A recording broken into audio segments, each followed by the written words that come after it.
Alright guys, party dito. Yeah. Yes. This is D.A.N.E. This is D.A.N.E vlogs. So ngayon, may vlog na naman ako. Ngayon, ang bago kong vlog. Hindi lang ingay, wait lang.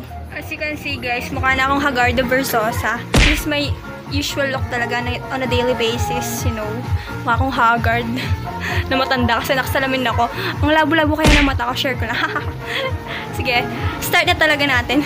Ang daldal ko. Ano pa sinashare ko dito? Sige na.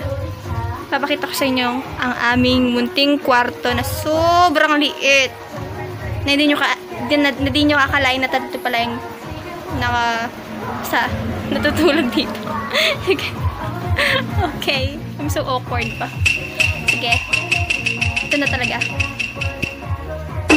4, 3, 2, 1. Hello guys. So, this is D.A.N.E. So, ngayon, may bago na naman akong vlog. Ang bago kong vlog, ang topic ko ngayon ay how to be productive in this quarantine days. Part 1. Ang part 1 is cleaning your room. Ay, hindi pala. Our room pala. Kasi tatlo kami dito. Party pa tayo. Char. Sige, let's start na. I'm vlogging! Sino? Ay, wala ko nai. Wala ko man pants. At nakaligay ko. Pants? Pants pala. Yes. Kapang pangalit ko like. Sino naman? Yeah, comments. So, kumayara muna. Dito muna tayo. Tagbo muna. Yeah. Alisin ko muna pala. I'm cleaning the room. Swagger. Salamat na natin mag-vlog ko. Nalika kami sa lipat kayo ni. Ouch! Ay! Higap. Dapat tapa.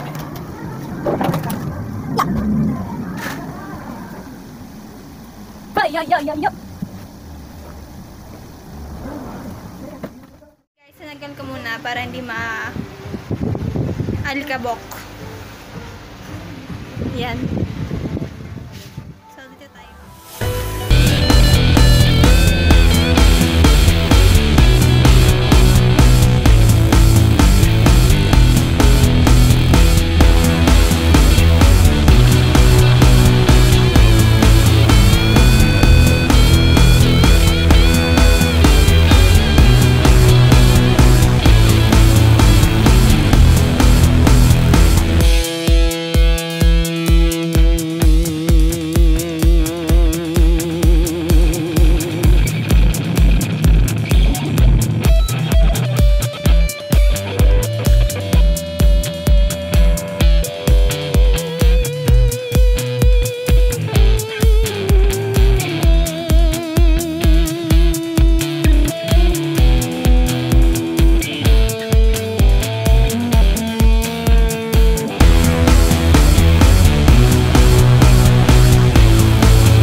This is it. The pinakamagulong kwarto na napakaliit lang.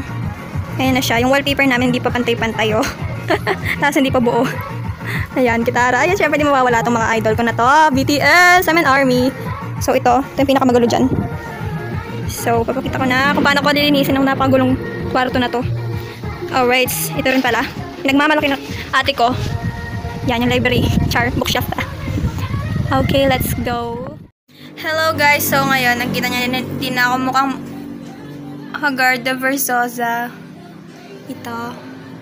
Pogi na nila ulit.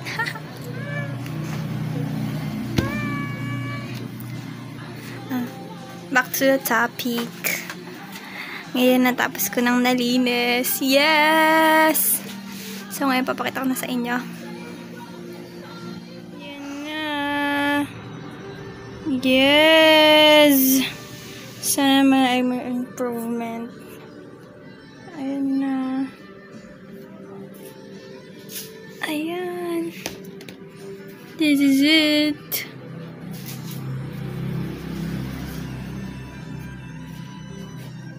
Pakikita ko sa inyo mga my loves ko. Ito.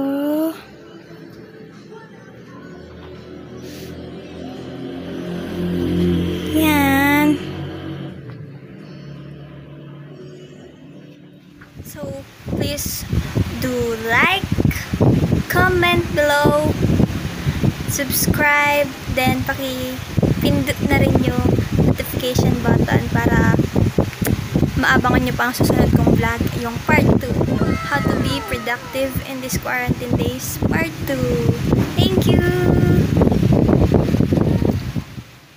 君の虜になってしまう